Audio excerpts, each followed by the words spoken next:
La paix, la grâce vous soit en partage au nom du Père, du Fils et du Saint-Esprit. Amen. Seigneur, ta parole sauve.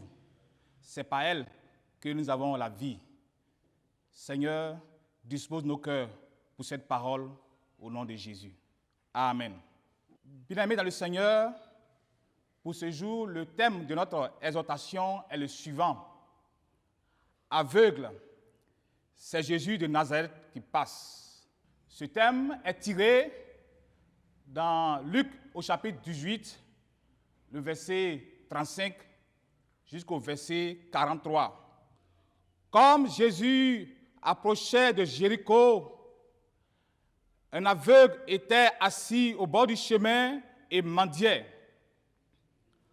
Entendant la foule passer, il demanda ce que c'était. On lui dit, c'est Jésus de Nazareth qui passe. Et il cria, Jésus, fils de David, aie pitié de moi. Ceux qui marchaient devant le reprenaient pour le faire taire, mais il criait beaucoup plus fort, fils de David, aie pitié de moi. Jésus s'étant arrêté, ordonna qu'on le lui amène. Et quand il se fut approché, il lui demanda, « Que veux-tu que je te fasse ?» Il répondit, « Seigneur, que je recouvre la vue. » Et Jésus lui dit, « Recouvre la vue, ta foi t'a sauvé. » À l'instant, il recouvra la vue et suivit Jésus en glorifiant Dieu. Tout le peuple, voyant cela, loua Dieu. Amen. Malgré le droit à la scolarisation, à la formation professionnelle et à l'emploi progressivement reconnu aux personnes en situation de handicap, au cours du XXe siècle, les personnes aveugles doivent vaincre bien des obstacles pour parvenir à s'intégrer en milieu scolaire et professionnel. Pour donc subvenir à leurs besoins, certaines personnes aveugles se livrent à la mendicité. Je voudrais les soutenir et les encourager à travers le thème suivant. Aveugle, c'est Jésus de Nazareth qui passe. Ce thème est tiré dans Luc au chapitre 18, le verset 37.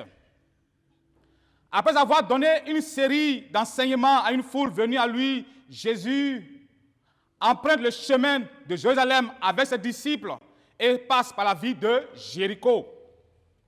Un aveugle mendiant entend le bruit que fait la foule et s'informa. On lui dit qu'il s'agit du passage de Jésus de Nazareth.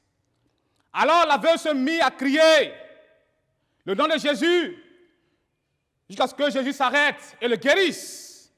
Assis au bord du chemin, ce mendiant aveugle espérait améliorer sa condition de vie avec le peu qu'il recevrait des mains des passants. Bien-aimés, vous qui m'écoutez ce jour, sachez que cet aveugle représente tous ceux qui sont en difficulté, cherchant les solutions à leurs problèmes. Je vais parler des malades, des personnes rejetées par leur famille, les personnes sous l'emprise des démons et tous ceux qui n'ont pas eu d'occasion de croiser Jésus et d'accepter Christ comme Seigneur et Sauveur. Dieu te fait grâce, bien-aimé, en te faisant entendre ce message. Jésus, celui qui sauve et qui a la solution aux situations difficiles de votre vie, est en train de passer à travers cette émission. Jésus passe dans cette émission, dans ce message. Vas-tu le laisser passer sans qu'il intervienne en ta faveur? Jésus fait son passage.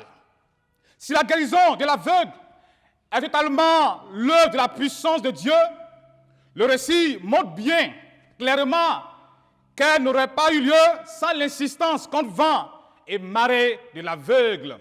En attendant que c'était Jésus qui passait sur le chemin au bord duquel il mendiait, il comprit que passant aussi devant lui son ultime chance d'être guéri. L'apôtre Paul ne dit pas le contraire lorsqu'il s'exprime en ces termes dans 2 Corinthiens au chapitre 6, le verset 2. Voici maintenant le moment favorable. Voici maintenant le jour de votre salut. Bien-aimés, frères et sœurs, le jour de votre salut, c'est le jour où vous attendez la parole de Dieu passer. C'est ce jour qu'il s'agit. Jésus-Christ, le Sauveur du monde, est proche de toi. Qu'attendez-vous pour lui confier votre vie? Qu'attendez-vous pour crier à lui? Car il est le seul à vous sortir de la situation difficile que vous traversez. Et lui seul a le pouvoir de vous délivrer de l'obscurité et des ténèbres. Il y a longtemps, mon frère, que tu as été aveuglé par cette maladie incurable. Il y a longtemps que tu as été aveuglé par ces problèmes sans solution. Il y a longtemps que tu as été étouffé et aveuglé par les démons de ta famille. Il y a longtemps que tu es resté sans espoir. Il y a longtemps tu as été aveuglé par le fait que tu ne connais pas Jésus. Jésus de Nazareth. C'est l'occasion t'est offerte pour que tu changes ta situation. Jésus de Nazareth est en train de passer dans cette émission. Il passe dans l'enseignement et dans la prédication des hommes de Dieu. Profite pour te confier à lui. Profite pour crier à lui comme cet aveugle mendiant qui n'a pas regardé les oppositions, qui n'a pas regardé les passants. Il a plutôt insisté dans sa demande. Bien-aimés, à qui criez-vous habituellement? À qui criez-vous quand vous êtes en difficulté? À qui criez-vous quand vous avez des soucis? À qui criez-vous quand, il y a des difficultés dans votre famille? Est-ce au féticheur que vous criez? Est-ce au marabout que vous criez? Est-ce au charlatan que vous criez? Est-ce à l'homme fort de votre famille que vous criez? Toutes ces solutions sont passagères, éphémères et coûteuses. Le salut de Dieu est gratuit. La Bible dit, dans Proverbe 10, au verset 22, que c'est la bénédiction de l'Éternel qui enrichit. Il ne la fait suivre d'aucun chagrin. Il suffit, mon frère, ma soeur, seulement que tu ouvres ton cœur pour que Jésus de Nazareth passe. Oui, quand Jésus passe dans nos vies, il laisse sa paix, il laisse sa joie, il laisse le bonheur. Ainsi donc, frères et sœurs, oui, chers abonnés de l'émission, notre Dieu règne encore. Sachez qu'il est extrêmement important pour chacun de nous de laisser Christ faire son passage dans sa vie. Il est écrit donc dans Jean au chapitre 14, verset 6. Jésus dit, je suis le chemin, la vérité et la vie. Nul ne vient au Père que par moi. Le vrai chemin, c'est Jésus de Nazareth. Le chemin que tu dois emprunter pour ton salut, c'est Jésus.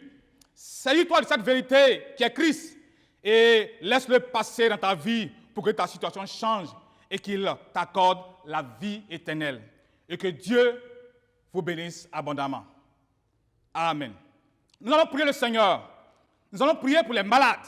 Seigneur, oui, regarde un peu les malades qui souffrent dans les hôpitaux, dans les CHU. Certains n'ont pas de moyens pour se soigner. Oui, Seigneur, ce jour, nous voulons te prier pour eux, pour que tu fasses un miracle dans leur vie, comme tu as fait ce miracle dans la vie de cet aveugle, et tu l'as délivré, tu l'as libéré, et il s'est confié à toi. Seigneur, tous ces malades dans notre localité, tous ces malades dans notre ville, tous ces malades dans notre église, pour que ces personnes soient rétablies. Nous voulons te prier, Seigneur, pour l'évangélisation dans le monde, pour que ta parole qui est annoncée par les hommes de Dieu, pour que ta parole qui est annoncée un peu partout, oui, puisse toucher le cœur. Regarde, Seigneur, il y a des personnes encore qui ne sont pas encore confiées à toi. Seigneur, fais quelque chose, touche-les et fais de sorte que ces personnes puissent te confier leur vie. Nous voulons prier aussi pour la télévision méthodiste, Seigneur. Oui, c'est un bon projet pour nous, Seigneur. Nous voulons qu'au travers de cette télévision, le monde soit gagné à Christ. Mais Seigneur, nous avons besoin de moyens financiers, moyens matériels, moyens spirituels. Ouvre ces portes-là, Seigneur, pour que l'évangile soit annoncé partout dans le monde. Nous voulons nous souvenir aussi de la paix dans le monde, plus particulièrement de la paix en Côte d'Ivoire. Seigneur, touche le cœur de nos autorités pour que, Seigneur, ces autorités travaillent pour que la paix soit vraiment instaurée dans notre pays. Que la gloire, l'honneur te reviennent. Merci pour ta parole qui touche le cœur de tout le monde, de tous ceux qui nous écoutent ce jour. Que l'honneur et la gloire te reviennent au nom de Jésus. Allez, bien-aimés, oui, vous tous qui écoutez cette parole, allez, et que Christ passe dans vos cœurs, dans vos pensées, dans vos vies, et qu'il y ait un changement dans vos cœurs, dans vos pensées, dans vos vies. Au nom du Père, du Fils et du Saint-Esprit. Amen.